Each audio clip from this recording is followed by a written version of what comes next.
Assalamualaikum warahmatullahi wabarakatuh. Di sini saya akan menyampaikan presentasi saya yang berjudul Pancasila dalam Sejarah Bangsa.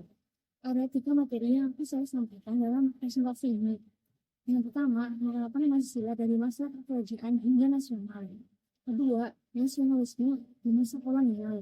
Terakhir, perumusan dan pengesahan Pancasila. Sekarang kita masuk ke pembahasan materi. Apa itu yang dimaksud Pancasila? Pancasila adalah sistem ideologi negara yang tercantum sejak tahun 1945. Ia juga sebagai dasar negara yang berfungsi menjadi pedoman hidup bagi bangsa Indonesia. Nilai luhur Pancasila sudah ada sejak zaman kerajaan. 1. Penerapan nilai Pancasila dari masa prakerajaan hingga nasional. Berikut penerapan nilai Pancasila dari masa kerajaan hingga nasional. Prakerajaan. Nilai-nilai Pancasila sudah tertanam dalam budaya dan tradisi masyarakat Indonesia sejak zaman prakerajaan. Contohnya, konsep gotong royong, musyawarah, dan keadilan sosial sudah ada dalam kehidupan sehari-hari. Era kemerdekaan 1945 sampai 1950. Pancasila menjadi landasan moral dan etika bagi negara yang baru merdeka. Nilai Pancasila tercermin dalam semangat persatuan, keadilan sosial, dan aspirasi kemerdekaan. Konstitusi 1945. Pancasila secara resmi dimasukkan ke dalam pembukaan UUD 1945. Ini menjadi tonggak penting dalam penerapan Pancasila sebagai ideologi negara. Era Orde Lama 1950 sampai 1965. Pancasila menjadi dasar negara masuk demokrasi terpimpin. Soekarno menekankan pentingnya persatuan dan pembangunan nasional. Orde Baru 1956 sampai 1998. Pancasila tetap menjadi dasar ideologi negara namun dalam pemaknaan yang berbeda. Orde Baru menekankan ketertiban dan stabilitas. Reformasi 1998. Pancasila menjadi dasar negara yang tetap dengan semangat demokratis, terbuka, dan menghormati hak asasi manusia. Era modern. Penerapan Pancasila di era modern terlihat dalam berbagai aspek kehidupan, seperti demokrasi, perlindungan HAM, pendidikan karakter, kebijakan ekonomi, keadilan, dan program kesejahteraan sosial. 2. Nasionalisme di masa kolonial. Apa itu nasionalisme? Menurut Wikipedia, nasionalisme adalah sebuah ideologi yang berdasarkan rasa cinta terhadap tanah kelahirannya.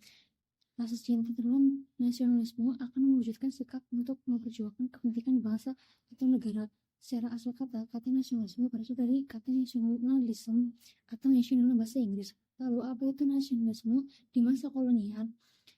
Nasionalisme di masa kolonial merupakan bentuk perlawanan terhadap penjajahan.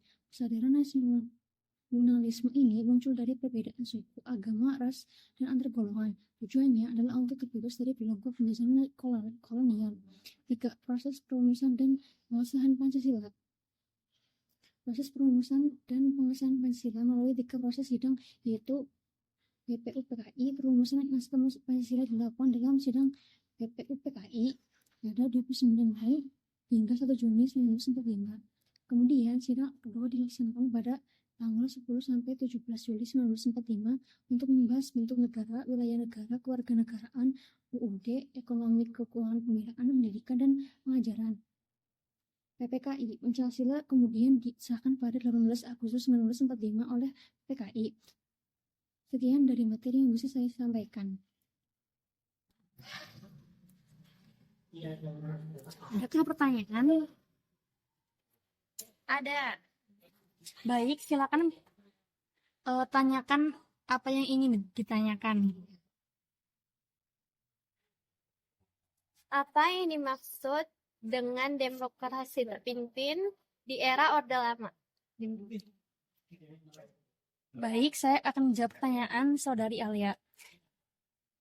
Demokrasi terpimpin adalah konsep yang menggabungkan prinsip demokrasi dengan kepemimpinan yang kuat dan sentralistik. Pancasila menjadi panduan dalam konsep ini. Ada lagi? Tidak ada. Baik.